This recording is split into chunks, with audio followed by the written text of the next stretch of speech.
Hi friends, మనం last వీడియోలో 3 round table conference గురించి చెప్పుకున్నాం. సో థర్డ్ రౌండ్ టేబుల్ కాన్ఫరెన్స్లో ఏం చెప్పారంటే britishers Indian government 1935 government of India యాక్ట్ని తీసుకొస్తామని చెప్పారు. సో అట్లనే 1935లో యాక్ట్ తీసుకొచ్చారు, అదే గవర్నమెంట్ ఆఫ్ ఇండియా యాక్ట్. 1935లో ఒక యాక్ట్ తీసుకొచ్చారు, అదే గవర్నమెంట్ ఆఫ్ ఇండియా యాక్ట్, భారత ప్రభుత్వ చట్టం. సో ఇందులోని ఇంపార్టెంట్ విషయాలు ఏంటి అంటే లెజిస్లేటివ్ పవర్స్ని డివైడ్ చేయాలి, స్టేట్కి సెంటర్కి లెజిస్లేటివ్ పవర్స్ని డివైడ్ చేయాలి. సో ఫెడరల్ లిస్ట్లో 59 ఐటమ్స్ అండ్ ప్రావిన్షియల్ లిస్ట్లో 54 ఐటమ్స్ ఉంచారు అండ్ కాన్కరెంట్ లిస్ట్లో 36 ఐటమ్స్ ఉంచారు. సో ఫెడరల్ లిస్ట్లో ఎన్ని ఐటమ్స్? 59 ఐటమ్స్, ప్రావిన్షియల్ లిస్ట్లో 54 ఐటమ్స్, కాన్కరెంట్ లిస్ట్లో 36 ఐటమ్స్. సో ఏ లిస్ట్లో లేనివి ఎవరి చేతిలో ఉంటాయంటే వైస్రాయ్ చేతిలో ఉంటాయి. ఏ లిస్ట్లో ప్రస్తావించని ఐటమ్స్ వైస్రాయ్ చేతిలో ఉంటాయి. సో సెకండ్ 10% టోటల్ పాపులేషన్లో 10% ఓటు హక్కు కల్పించబడుతుంది. మొత్తం జనాభాలో 10% మందికి ఓటు హక్కుని కల్పించారు ఈ 1935 యాక్ట్ ద్వారా. Public service commission, federal public service commission and provincial public service commission, 2 or 3 provinces కలిపి జాయింట్ పబ్లిక్ సర్వీస్ కమిషన్ని ఏర్పాటు చేశారు ఈ 1935 యాక్ట్ ద్వారా. Federal public service commission, provincial public service commission and joint public service commission, 2 లేదా 3 ప్రావిన్సెస్ని కలిపి ఒక public service కమిషన్ని ఏర్పాటు చేశారు ఈ 1935 యాక్ట్ ద్వారా. సో ఫెడరల్ కోర్టుని ఏర్పాటు చేశారు 1937లో. 1935 యాక్ట్ ద్వారా ఫెడరల్ కోర్టుని ఏర్పాటు చేస్తామని చెప్పారు. సో 1937లో ఏర్పాటు చేశారు ఫెడరల్ కోర్ట్ 1937. సో బైకామరలిజంని 6 ప్రావిన్సెస్లో ఇంట్రడ్యూస్ చేశారు. 6 ప్రావిన్సెస్. సో టోటల్గా 11 ప్రావిన్సెస్లో 6 ప్రావిన్సెస్లో బైకామరలిజంని ఇంట్రడ్యూస్ చేశారు. 2 సభలు, legislative council, legislative assembly, upper house and lower house, legislative council and legislative assembly. 6 ప్రావిన్సెస్లో 2 సభలు ఉంటాయని చెప్పారు. 6 ప్రావిన్సెస్ ఏంటి? Bombay, Bengal, Bihar, Madras, Assam, united provinces. Bombay, Bengal, Bihar, Madras, Assam, united provinces. 6 ప్రావిన్సెస్లో బైకామరలిజంని ఇంట్రడ్యూస్ చేశారు. సో 1935 ఈ యాక్ట్ ద్వారా 1937లో ఎలక్షన్స్ జరిగింది. 1937లో ఎలక్షన్స్ జరిగింది. ఇందులో కాంగ్రెస్ పార్టిసిపేట్ చేసింది 1937 ఎలక్షన్స్లో.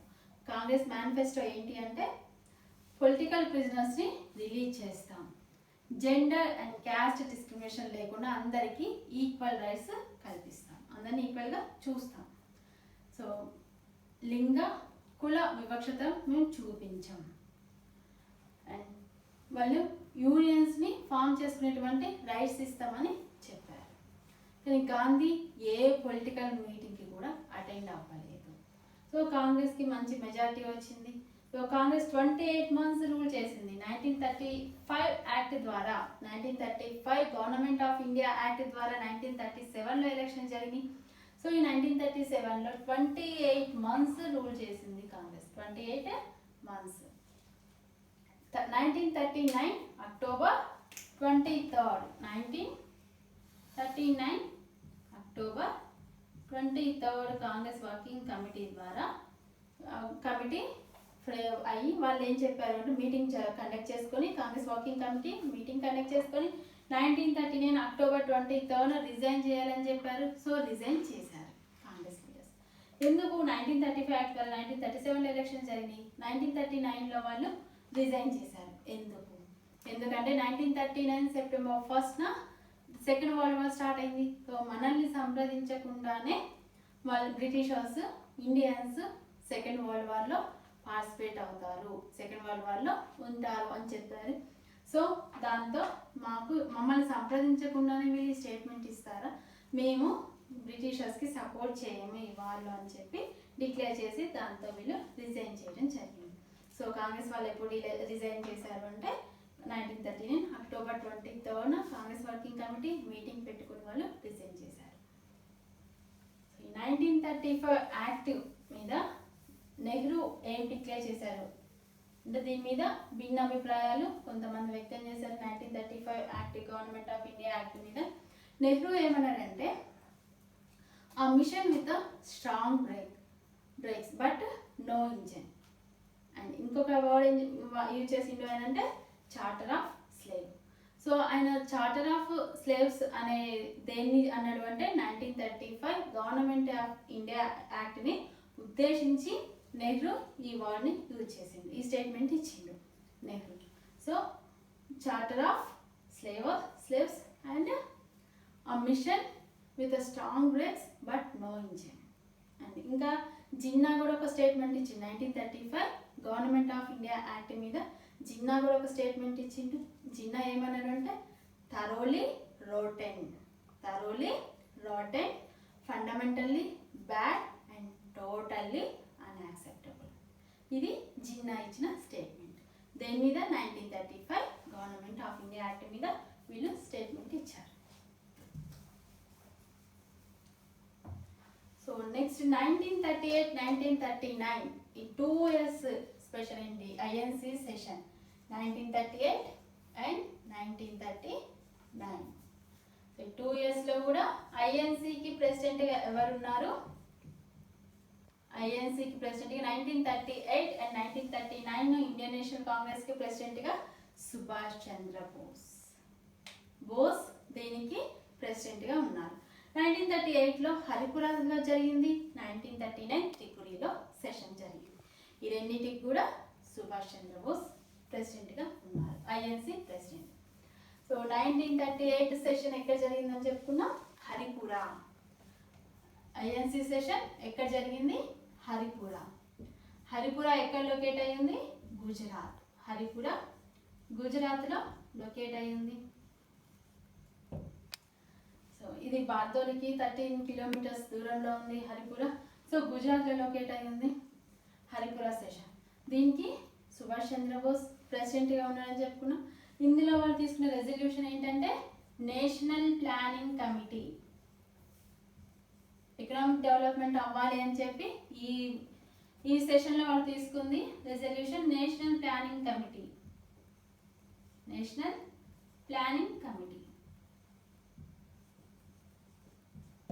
సో ఇదే దేనికి బేస్ అయిందని చెప్పుకోవచ్చు, ప్లానింగ్ కమిషన్. మనకు తెలుసు 5 years ప్లానింగ్ కమిషన్, మన ప్లానింగ్స్ మనకి పంచవర్ష ప్రణాళికలు వచ్చినాయి అని తెలుసు. మనం వాటిని ఇంప్లిమెంట్ చేసిన తర్వాత ప్లానింగ్ కమిషన్ ఎట్లా చేంజ్ అయింది, నీతి ఆయోగ్ చేంజ్ అయింది. సో దానికి బేస్ ఈ నేషనల్ ప్లానింగ్ కమిటీ అని చెప్పొచ్చు. సో ఇది ఎక్కడ రెజల్యూషన్ తీసుకున్నారు నేషనల్ ప్లానింగ్ కమిటీని అంటే హరిపురా సెషన్లో. ఎవరు అక్కడ ప్రెసిడెంట్ ఉన్నారు? సుభాష్ చంద్ర బోస్ అక్కడ ప్రెసిడెంట్గా ఉన్నారు హరిపురా సెషన్లో, national planning committee Haripura session. So Haripura session తర్వాత 1939 చెప్పినాం 2 times కూడా బోస్ ఐఎన్సి ప్రెసిడెంట్గా ఉన్నారు. సో 1939లో ఎక్కడ జరిగింది ఇది అంటే త్రిపురి. యాక్చువల్గా ఈ ఐఎన్సి సెషన్కి ప్రెసిడెంట్గా బోస్ ఉండడం, ఐఎన్సి ప్రెసిడెంట్గా బోస్ ఉండడం గాంధీకి ఇష్టం లేదు. ఎందుకు గాంధీకి ఇష్టం లేదు అంటే గాంధీది బోస్ యొక్క ఐడియాలజీస్ డిఫరెంట్ ఐడియాలజీస్. సో బోస్కి మిలిటెంట్ నేషనలిజంని ఫాలో అవ్వాలి అండ్ రాడికల్ మెథడాలజీని ఫాలో అవ్వాలి అనేది బోస్ యొక్క మెంటాలిటీ. సో ఆయన మిలిటెంట్ నేషనలిజాన్ని ఫాలో అవ్వాలి అని అనుకున్నారు. ఫస్ట్ నుంచి కూడా 1928 నెహ్రూ రిపోర్ట్ వచ్చిందని చెప్పుకున్నాం మనం ఆల్రెడీ. సో ఈ నెహ్రూ రిపోర్ట్లో డొమినియన్ స్టేటస్ని వాళ్ళు ప్రస్తావించితే అపోజ్ చేసింది ఎవరు? అప్పుడు చెప్పుకున్నాం బోస్ అండ్ నెహ్రూ ఇద్దరు అపోజ్ చేశారని చెప్పుకున్నాం. జవహర్లాల్ నెహ్రూ నెహ్రూ రిపోర్ట్ని అపోజ్ చేశారు. ఎందుకంటే మనకి డొమినియన్ స్టేటస్ కాదు, ఫుల్ ఇండిపెండెన్స్ కావాలి అని చెప్పారని చెప్పుకున్నాం. సో తర్వాత బోస్ గాంధీ ఈవిన్ ప్యాక్ట్ని కూడా ఆయనకి ఇష్టం లేదు, దాన్ని అపోజ్ చేసిండు. భగత్ సింగ్, రాజ్గురు, సుఖదేవ్, సో ఈ ముగ్గురు డెత్ సెంటెన్స్ కూడా ఈయనకి నచ్చలేదు. అంటే దాన్ని మనం అపోజ్ చేయలేదు అనేది ఈయనకి బోస్కి నచ్చలేదు, అక్కడ వీళ్ళని అపోజ్ చేసిండు. సో మనము ఎట్లా ఫాలో అవ్వాలి అని అంటే ఎప్పుడైనా ఇప్పుడు సెకండ్ వరల్డ్ వార్ జరుగుతున్నప్పుడు మనం ఎవరికి ఇటు యాక్సిస్ పవర్స్కి అండ్ ఇటు అలైడ్ పవర్స్కి ఎవరికి కూడా మనం సపోర్ట్ చేయొద్దు.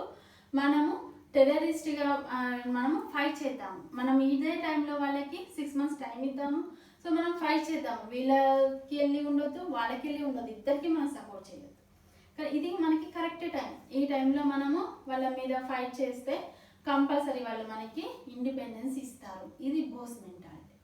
సో మనం వాళ్ళ మీదకి వెళ్దాము. ఇంక ఇట్లా మనం సైలెన్స్ ఉంటే కుదరదు. ఈ టైంలో అందులో సెకండ్ వరల్డ్ వార్ టైంలో వాళ్ళ మీద ప్రెజర్ తీసుకొస్తే వాళ్ళు బ్రిటిషర్స్ చేసేది ఏమీ లేక కూడా వీళ్ళు మనకి ఇండిపెండెన్స్ డిక్లేర్ చేస్తారు.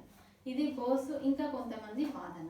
సో ఈ ఇద్దరి ఐడియాలజీ ఇక్కడ. కానీ గాంధీ మనకు తెలుసు, ఆయన కంప్లీట్గా అహింస, నాన్ వైలెన్స్ని ఫాలో అవుతారు. సో ఆయన సత్యాగ్రహ, నాన్ వైలెన్స్ వీటిని ఆయన బిలీవ్ చేస్తున్నాడు. సో వాటిని ఆయన ఫాలో అవ్వాలనుకున్నాడు. నాన్ కోఆపరేషన్ మూమెంట్లో అంటే పీక్ స్టేజ్కి వెళ్ళిన టైంలో కూడా, ఆల్రెడీ మనం చెప్పిన పీక్ స్టేజ్లో ఉన్న టైంలో కూడా చౌరీ చౌరా ఇన్సిడెంట్ జరిగిన వెంటనే ఆయన దాన్ని ఆపివేయడం జరిగింది. అంటే అంతగా బిలీవ్ చేసిండు నాన్ వైలెన్స్ని గాంధీ. సో ఈయనేమో మిలిటెంట్ నేషనలిజంని ఫాలో అవుదాం అనుకున్నాడు బోస్, ఈయనేమో నాన్ వైలెన్స్ని ఫాలో అవుదాం అనుకున్నాడు గాంధీ. సో ఇట్లా వీళ్ళిద్దరి ఐడియాలజీ కూడా డిఫరెంట్ ఉంది. సో ఇక్కడ వీళ్ళకి ఇద్దరికి కూడా పడలేదు, అది ఈయనకి ఇష్టం లేదు. ఇప్పుడు మనం మూమెంట్ స్టార్ట్ చేద్దాం, మాస్ మూమెంట్ అనేది బోస్ కొంతమంది వాదన, గాంధీ ఏమో this is not correct time, ఇది కరెక్ట్ టైం కాదు. ఎందుకు అంటే చాలామంది కరప్షన్ అయ్యారు, చాలామంది కాంగ్రెస్ కాలేజీలో కూడా చాలామంది కరప్షన్ అయ్యారు అండ్ కరప్టెడ్ అయ్యారు. అండ్ వాళ్ళు చాలామంది కూడా వాళ్ళు పదవుల కోసం వచ్చిన వాళ్ళు ఉన్నారు అండ్ డిసిప్లిన్ని ఫాలో అవ్వట్లేదు. ఇట్లాంటి టైంలో మనం మాస్ మూమెంట్ స్టార్ట్ చేయడం అనేది కరెక్ట్ కాదు అని గాంధీ. ఈయన బోస్ మనం ఈ టైంలో మనం మూమెంట్ చేస్తేనే మనకి ఫ్రీడమ్ వస్తుంది. So militant nationalism, so radical మెథడాలజీని ఫాలో అయింది బోస్, అహింసని ఫాలో అయింది, నాన్ వైలెన్స్ని ఫాలో అయింది గాంధీజీ. సో వీళ్ళిద్దరు ఐడియాలజీ డిఫరెన్స్. బట్ వీళ్ళిద్దరి దగ్గర కూడా ఐడియాలజీ ఒకటి. వీళ్ళిద్దరికి కలిసింది ఏంటి అంటే వీళ్ళిద్దరు కూడా అన్టచబిలిటీ మీద ఫైట్ చేశారు. సుభాష్ చంద్రబోస్ అండ్ గాంధీ ఇద్దరు అన్టచబిలిటీ మీద ఫైట్ చేశారు అండ్ స్త్రీ విముక్తి మీద కూడా ఫైట్ చేశారు వీళ్ళిద్దరు. 1942లో గాంధీ బోస్ గురించి చెప్తూ ఏమన్నారు అంటే ప్రిన్స్ అమాంగ్ ద పేట్రియాట్స్. ఎవరన్నారు? గాంధీ బోస్ గురించి అన్నారు. బోస్ గాంధీ గురించి ఏమన్నారు? 1944లో రంగూన్లో ఒక రేడియోలో నుంచి ఈయన ఏం చెప్పారు అంటే, ఏమని సంబోధించారు గాంధీని అంటే the father of our nation. ఎవరి ఇది అన్నది అంటే సుభాష్ చంద్రబోస్. ఎవరి గురించి the father of our nation అన్నారంటే గాంధీ గురించి. ఎక్కడ? రంగూన్ రేడియోలో 1944. సో ఇది గాంధీ సుభాష్ చంద్రబోస్ యొక్క డిఫరెంట్ ఐడియాలజీ. సో ఇక్కడ త్రిపురి మీటింగ్లో త్రిపురి సెషన్లో ఈయన ప్రెసిడెంట్ అవ్వడం గాంధీకి ఇష్టం లేదు. ఎందుకంటే ఐడియాలజీ డిఫరెన్స్ అని చెప్పుకున్నాం కదా. సో గాంధీకి ఇష్టం లేదు. సో ఎలక్షన్స్ జరిగినాయి. గాంధీ ఎవరిని తనకి రిప్రజెంటేటివ్గా సెలెక్ట్ చేసుకున్నారంటే ఫస్ట్ నెహ్రూని నిలబడమన్నారు బోస్కి ఆపోజిట్గా. నెహ్రూ ఒప్పుకోలేదు. తర్వాత మౌలానా అబుల్ కలాం ఆజాద్ నిలబడమన్నారు, ఆయన ఒప్పుకోలేదు. లాస్ట్ ఎవరున్నారు బోస్కి ఆపోజిట్గా అంటే పట్టాభి సీతారామయ్య. So Pattabhi Sitaramayya versus Bose.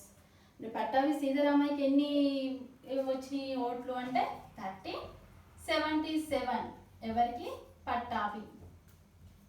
పట్టాభి సీతారామయ్యకి 30-77 వచ్చినాయి. బోస్కి ఎన్ని వచ్చినాయి ఓట్లు అంటే 15-80 బోస్కి వచ్చినాయి. సో ఇక్కడ బోస్ విన్ అయినట్లు, సుభాష్ చంద్రబోస్ విన్ అయినట్లు. సో అందుకే త్రిపురి సెషన్లో ప్రెసిడెంట్కి ఎవరున్నారు అంటే బోస్ బెంగాల్ ప్రావిన్షియల్ కాంగ్రెస్ కూడా ప్రెసిడెంట్గా ఉన్నది బోస్. సో ఈ త్రిపురి సెషన్లో మనం చెప్పుకున్నాం ఎలక్షన్ జరిగినాయి. ఎలక్షన్స్లో Pattabhi versus Bose. Pattabhi got 1377 votes and Bose 1580. అయితే పట్టాభి ఓడిపోవడంతో గాంధీ ఏమన్నాడు అంటే Pattabhi's defeat is my defeat. Pattabhi ఓడిపోవడం అనేది నేను ఓడిపోవడంతో సమానం. ఎందుకంటే ఫస్ట్ నెహ్రూని మౌలానా అబుల్ కలాం ఆజాద్ని అనినా, సో నా తరపున పట్టాభిని నిలబెట్టిన కాబట్టి ఆ ఓటమి నాదిగా నేను అనుకుంటున్నా అని ఆయన చెప్పడంతో మిగతా కాంగ్రెస్ వాళ్ళకి అది నచ్చలేదు. అంటే గాంధీ నాయకత్వం లేకుండా కాంగ్రెస్ అనేది పోదు. సో గాంధీ అట్లా నిరుత్సాహపడడం వాళ్ళకి నచ్చలేదు. సో అక్కడున్న సిచ్యువేషన్స్ బట్టి సుభాష్ చంద్రబోస్ తర్వాత ప్రెసిడెంట్ దానికి రిజైన్ చేయడం జరిగింది. ఈయన సుభాష్ చంద్రబోస్ రిజైన్ చేసి ఫార్వర్డ్ బ్లాక్ని విదిన్ ద కాంగ్రెస్ లోపలే ఫార్వర్డ్ బ్లాక్ని ఆల్ ఇండియా ఫార్వర్డ్ బ్లాక్ని ఆయన ఏర్పాటు చేసిందో కాంగ్రెస్లో ఉంటూనే. అయితే ఈ కాంగ్రెస్ వర్కింగ్ కమిటీ వాళ్ళు ఏం చేశారు అంటే ఇప్పటివరకు మనం ఎటువంటి ప్రొటెస్ట్ మూమెంట్లు కూడా ఏది చేయొద్దు, ఏది చేపట్టొద్దు అని వాళ్ళు చెప్పారు. కానీ సుభాష్ చంద్రబోస్ జూలైలో ఆల్ ఇండియా ప్రొటెస్ట్కి పిలుపునిచ్చిండు. మేమన్నదానికి నువ్వు ఆపోజిట్గా వెళ్ళినావు, అంటే ప్రొటెస్ట్ చేయొద్దు అంటే నువ్వు ప్రొటెస్ట్కి పిలుపునిచ్చినావు ఆల్ ఇండియా ప్రొటెస్ట్కి. సో నీ మీద డిసిప్లినరీ యాక్షన్ తీసుకుంటామని చెప్పేసి కాంగ్రెస్ వర్కింగ్ కమిటీ వాళ్ళు బోస్ మీద డిసిప్లినరీ యాక్షన్ తీసుకున్నారు. ఏంటి అంటే బెంగాల్ ప్రొవిన్షియల్ కాంగ్రెస్కి ప్రెసిడెంట్గా ఉన్నారు అని చెప్పుకున్నాం బోస్ అప్పటి వరకు. So Bengal provincial Congress president పదవి నుంచి ఆయన్ని తీసివేయడం జరిగింది. ఇంకా ఏం చెప్పారు అంటే 3 years ఎటువంటి కాంగ్రెస్కి సంబంధించిన ఎలక్షన్స్లో కూడా పార్టిసిపేట్ చేయొద్దు. 3 years ఇన్ని బ్యాన్ చేశారు. మీరు ఎటువంటి దాంట్లో కూడా మీరు పార్టిసిపేట్ చేయొద్దు కాంగ్రెస్కి సంబంధించిన వాటిల్లో కూడా అని చెప్పి 3 years ఎలక్షన్స్కి ఇన్ని బ్యాన్ చేయడం జరిగింది కాంగ్రెస్కి సంబంధించిన ఎలక్షన్స్లో. సో ఇది బోస్. సో 1938-39లో సుభాష్ చంద్రబోస్ హరిపురా త్రిపురి సెషన్లో ఐఎన్సీకి ప్రెసిడెంట్గా ఉన్నారు. 1940లో రామ్గఢ్ సెషన్ జరిగింది. రామ్గఢ్ జార్ఖండ్లో ఉంది. కాంగ్రెస్ సెషన్ జరిగింది. సో ఇందులో ప్రెసిడెంట్ ఎవరు అంటే మౌలానా అబుల్ కలాం ఆజాద్. ఇందులో ఏం వాళ్ళు రెజల్యూషన్ తీసుకున్నారు కాంగ్రెస్ 1940 రామ్గఢ్లో జార్ఖండ్లో ఉంది రామ్గఢ్. సో అది ఇక్కడ ఇందులో వాళ్ళ రెజల్యూషన్ ఏంటి, ఏ టైంలో అయినా మేము మూమెంట్ స్టార్ట్ చేస్తాం, ఏ టైంలో అయినా మాస్ మూమెంట్ని స్టార్ట్ చేస్తామని చెప్పేసి అన్నారు. రామ్గఢ్ సెషన్ మౌలానా అబుల్ కలాం ఆజాద్ రామ్గఢ్ సెషన్ 1940లో ప్రెసిడెంట్గా ఉన్నారు. సో 1940 లాహోర్ దీని లాహోర్ తీర్మానం, లాహోర్ రెజల్యూషన్. సో ఈ లాహోర్లో all Indian Muslim league party వాళ్ళు మీటింగ్ జరుపుకున్నారు లాహోర్లో. 1940 లాహోర్లో ముస్లిం లీగ్ వాళ్ళు ఇందులో ఏం చెప్పారు, ఇదేంటి స్పెషల్ అంటే మాకు సపరేట్ నేషన్ కావాలి అని వాళ్ళు తీర్మానించుకున్నారు. మాకు సపరేట్ నేషన్ కావాలి అని తీర్మానించుకున్న సెషన్ ఏంటి అంటే లాహోర్ సెషన్ 1940లో జరిగింది లాహోర్ సెషన్. సో తర్వాత పాకిస్తాన్ అనే వర్డ్ని తీసుకురావడం జరిగింది. సో ఈ పాకిస్తాన్ అనే వర్డ్ ఎవరు తీసుకొచ్చారు దీన్ని అంటే పాకిస్తాన్ అనే వర్డ్ ఎవరు తీసుకొచ్చారంటే Chaudhary Rahmat Ali, Oxford university student Chaudhary Rahmat Ali. Pakistan word ఇందులో పాకిస్తాన్, కాశ్మీర్, సింధు, బెలూచిస్తాన్లో ఉన్న last word Baluchistan. So Pakistan, Kashmir, Sindhu, Baluchistan. So Lahore సెషన్లో వీళ్ళకి సపరేట్ నేషన్ కావాలి అని రెజల్యూషన్ పెట్టుకున్నారు లాహోర్ సెషన్ 1940. సో 1940 ఆగస్ట్లో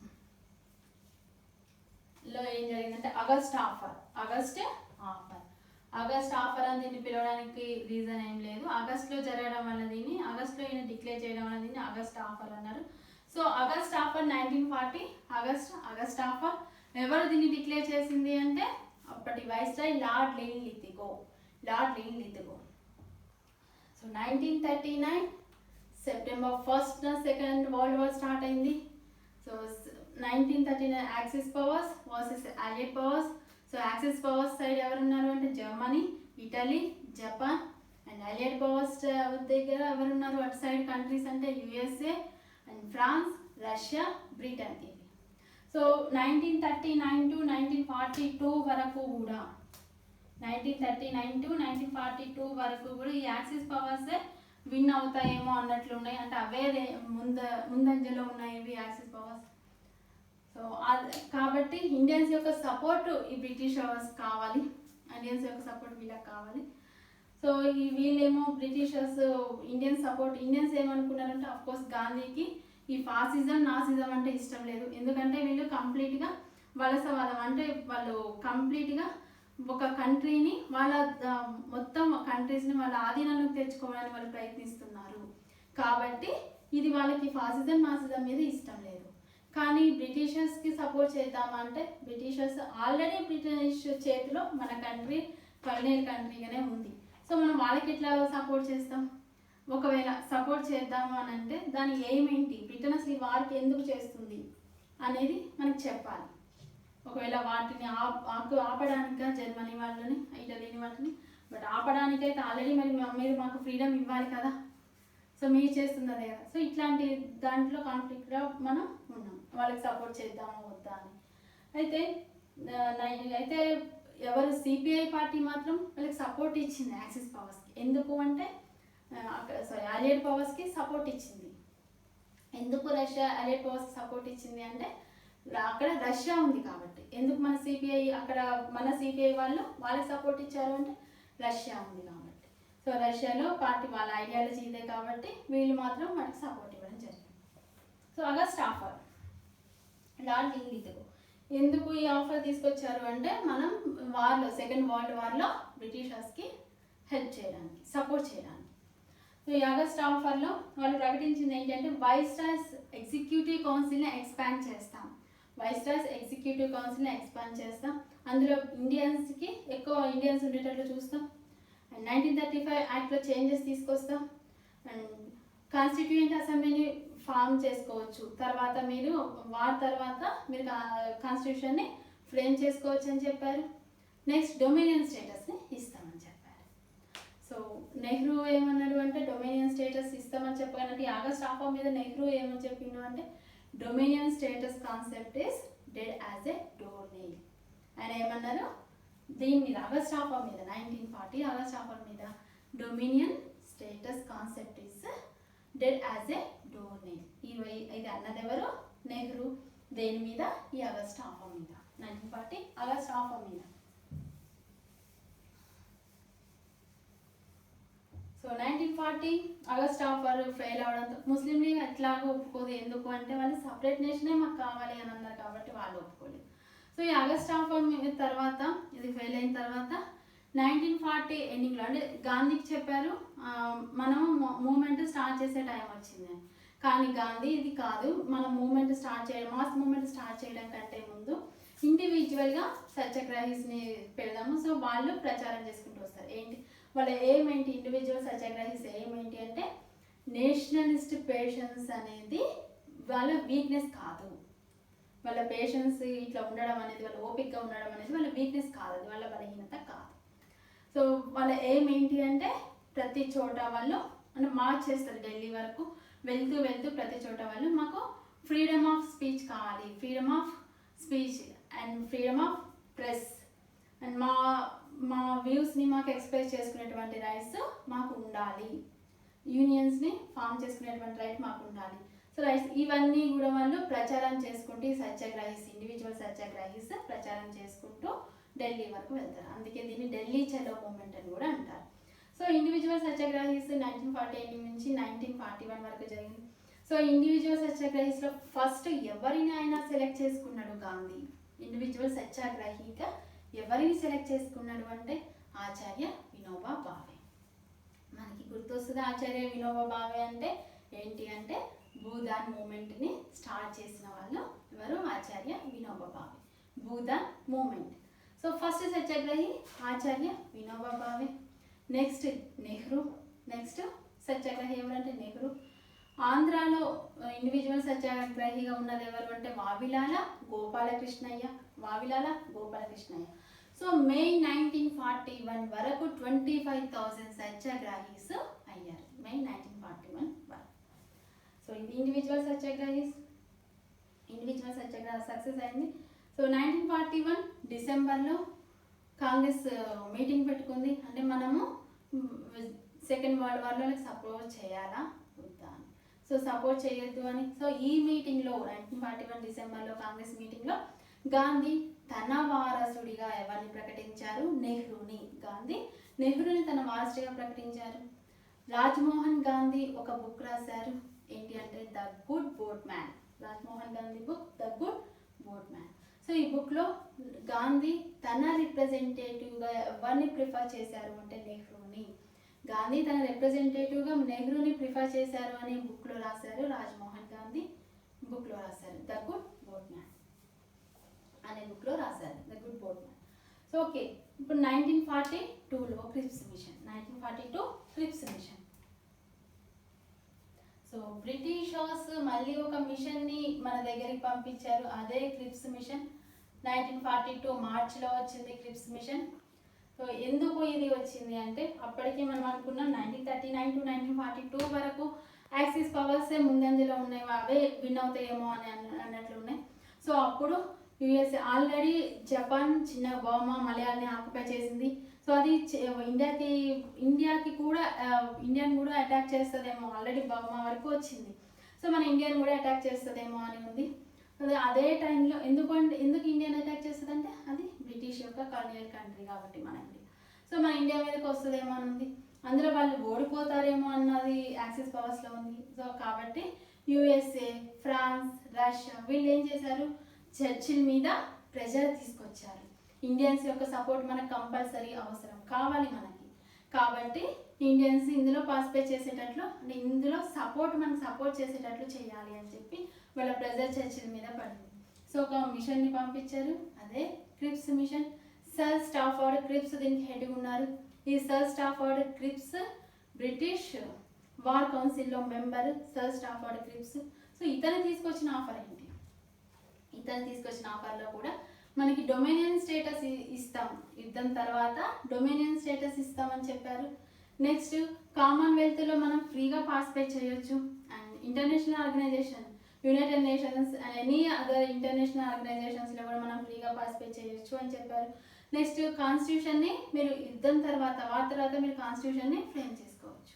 అయితే ఇందులో చెప్పింది ఏంటి అంటే ప్రావిన్సెస్కి నచ్చకపోతే వాళ్ళు జాయింట్ కాన్స్టిట్యూషన్లో ఉండాల్సిన అవసరం లేదు, వాళ్ళు విడివిడిగా కాన్స్టిట్యూషన్ని ఫ్రేమ్ చేసుకోవచ్చు. అంటే దాని అర్థం ఏంటి, సపరేట్ నేషన్కి ఇది బ్లూ ప్రింట్ అని చెప్పవచ్చు. అంటే క్రిప్స్ ఏమన్నారు, మీరు సపరేట్గా కాన్స్టిట్యూషన్ ఫ్రేమ్ చేసుకోవచ్చు అని చెప్పారు. సో ఇట్లా సో ఇది బ్లూ ప్రింట్, మన సపరేట్ నేషన్కి ఇది బ్లూ ప్రింట్గా చెప్పొచ్చు. సో ఇట్లా చెప్పే వరకు డొమినియన్ స్టేటస్ అనేది మాకు వద్దు, మాకు కంప్లీట్ యుద్ధం తర్వాతనే ఇవ్వండి, మాకు కంప్లీట్ ఇండిపెండెన్స్ని ఇవ్వండి మన వాళ్ళు చెప్పింది. సో మాకు కంప్లీట్ ఇండిపెండెన్స్ ఇవ్వండి, మాకు పవర్స్ ఇప్పుడే మాకు పవర్స్ని ట్రాన్స్ఫర్ చేయండి, ఇది వీళ్ళ వాదన. అప్పటి వరకు మేము మీకు సపోర్ట్ చేయము, అది వీళ్ళ వాదన. సో క్రిప్స్ మిషన్ మీద గాంధీ ఏమని స్టేట్మెంట్ ఇచ్చారు అంటే post dated check. క్రిప్స్ mission 1942. So క్రిప్స్ machine fail అయిన తర్వాత డొమినియన్ స్టేటస్ అన్నారు, మాకు ఇది వద్దు, మేము ఎప్పుడో నెహ్రూ రిపోర్ట్లో కోరుకున్నాం డొమినియన్ స్టేటస్ కావాలని, సో అప్పుడే మాకు ఇప్పుడు వద్దు అని చెప్పేసి వీళ్ళు పోస్ట్ డేటెడ్ చెక్ అని అన్నారు. సో 1942లో మనం మాస్ మూమెంట్ చేసేటువంటి సమయం వచ్చింది అని చెప్పి గాంధీ 1942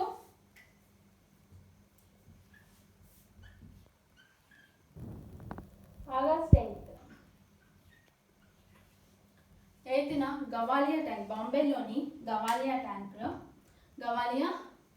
ట్యాంక్లో దగ్గర వీళ్ళు ఏఐసిసి మీటింగ్ కండక్ట్ చేసింది. 1942 ఆగస్ట్ 8 బాంబే క్రాంతి మైదాన్లో ఏఐసిసి మీటింగ్ కండక్ట్ చేసింది బాంబే. సో ఇక్కడ మీటింగ్లో గాంధీ ఏం చెప్పారు అంటే మనం యుద్ధం చేయాలి. సో నేను ఒక మంత్రం చెప్తాను మీకు, ఈ మంత్రాన్ని సక్సెస్ఫుల్గా మీరు ఫాలో అవ్వండి అని ఒక మంత్రం చెప్పారు గాంధీ. అదేంటి ఆ టైంలో ఫేమస్ మంత్ర ఏంటి అంటే 1942 ఆగస్ట్ 8 గవాలియా ట్యాంక్లో బాంబేలో do or die. Famous Mantra do or die. Famous మంత్ర చెప్పారు డూ ఆర్ డై, సాధించు లేదా మరణించు.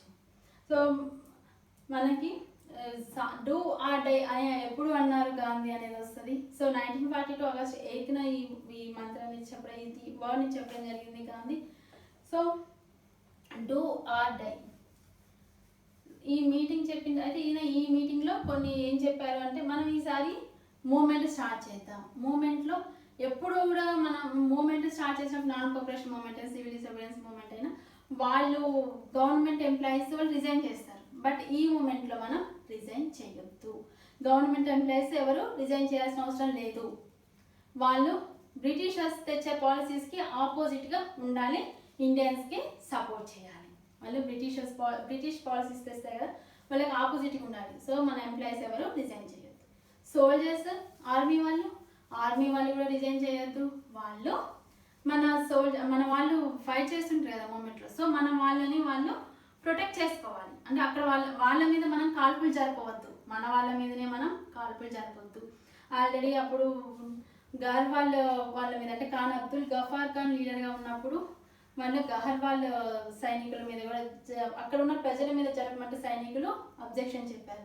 సో అంతే ఇప్పుడు కూడా మన ఆర్మీ వాళ్ళు అందులోనే ఉండాలి. వాళ్ళు మన ప్రజల మీద, మన ఇండియన్స్ మీద వాళ్ళు కాల్పులు జరపడం, వాళ్ళ మీద ఎటువంటి హింసాత్మక సంఘటనలు కూడా చేయొద్దు. తర్వాత చెప్పింది ఏంటి అంటే ఈయన ఈ టైంలో చెప్పినటువంటి విషయాలు కాదు. ఆయన స్టూడెంట్స్ ఇందులో పార్టిసిపేట్ చేయమని చెప్పారు. నెక్స్ట్ వాళ్ళు చెప్పిన విషయాల్లో మన వాళ్ళు ఈ సోల్జర్స్ అంటే ఆర్మీ వాళ్ళు ఇందులో వాళ్ళు రిజైన్ చేయొద్దు అండ్ గవర్నమెంట్ ఎంప్లాయీస్ రిజైన్ చేయొద్దు అని చెప్పారు. సో ఇట్లాంటివి ఈయన జమీందార్స్ వాళ్ళు వాళ్ళకి ఇప్పుడు అంతకుముందు ఎట్లుండేది బ్రిటిషర్స్కి అండ్ పీజన్స్కి మధ్యలో మీడియేటర్స్గా జమీందార్స్ ఉండేవాళ్ళు. ఇప్పుడు ఈ జమీందార్స్ డైరెక్ట్గా పీజన్స్ వీళ్ళే చూసుకోవాలి తప్ప ఈ రెంట్ విషయంలో వాళ్ళు మధ్యలో బ్రిటిషర్స్కి వాళ్ళు మీడియేటర్స్గా ఉండాల్సిన అవసరం లేదు. నెక్స్ట్ ప్రిన్స్లీ స్టేట్స్ ఈసారి వీళ్ళకి సపోర్ట్ చేయాలి. ఎందుకంటే మీరు ఎక్కడి నుండో ఉన్న వాళ్ళు కాదు, మన ఇండియన్స్. సో మీరు ఇండియాలోనే ఉన్నారు కాబట్టి ప్రిన్స్లీ స్టేట్స్ మీరు మీ సపోర్ట్ ఎవరికి ఉండాలి, వీళ్ళకే ఉండాలి, అంటే మన ఇండియన్స్కే ఉండాలి. సో ఇది ఆయన ఆ రోజు చెప్పిన విషయాలు. సో ఆయన చెప్పిన తర్వాత అంటే ఇది స్టార్ట్ అవ్వకముందే వెంటనే రాత్రికి రాత్రే బ్రిటిషర్స్ గాంధీని ఇంకా నెహ్రూని ఇంపార్టెంట్ లీడర్స్ అందరినీ అరెస్ట్ చేయడం జరిగింది. సో నెక్స్ట్ అయినా కూడా క్విట్ ఇండియా మూమెంట్ జరిగింది. ఈ క్విట్ ఇండియా మూమెంట్ అనేది this is the last movement. Quit India movement independence కోసం చేసినటువంటి లాస్ట్ మూమెంటే క్విట్ ఇండియా మూమెంట్. మరి నేషనల్ లీడర్స్ అందరినీ అరెస్ట్ చేశారు. ఎవరు ఇందులో కీ రోల్ ప్లే చేశారు? ఎవరు అంటే కామన్ పీపుల్, మామూలు ప్రజలే ఇందులో కీ రోల్ని ప్లే చేశారు. సో ఎటువంటి లీడర్స్ లేకుండా ప్రజలే వాళ్ళు ఓన్గా చేసినటువంటి మూమెంట్ ఏంటి అంటే క్విట్ ఇండియా మూమెంట్. సో వాళ్ళు అరెస్ట్ అయిన తర్వాత జయప్రకాష్ నారాయణ, అరుణ సఫాలి, సుచేత కృపలాని, ఉషా మెహతా, జోషి, సో కొంతమంది లీడర్స్ అంతా కూడా అండర్ గ్రౌండ్లోకి వెళ్ళి వాళ్ళు ఫైట్ చేయడం స్టార్ట్ చేశారు. ఉమెన్స్ కూడా వాళ్ళు ఎక్కువ మొత్తంలో ఈ మూమెంట్లో పార్టిసిపేట్ చేశారు. వాళ్ళు కీ రోల్ని ప్లే చేశారు.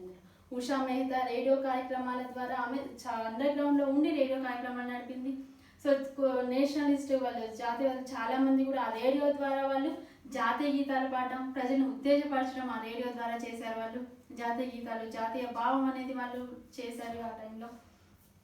నెక్స్ట్ అరుణ సఫాలి, ఆమె ఫైట్ చేశారు. అరుణ సఫాలి ఇండిపెండెన్స్ వచ్చిన తర్వాత ఢిల్లీ ఫస్ట్ మేయర్ ఎవరు అంటే అరుణ సఫాలి.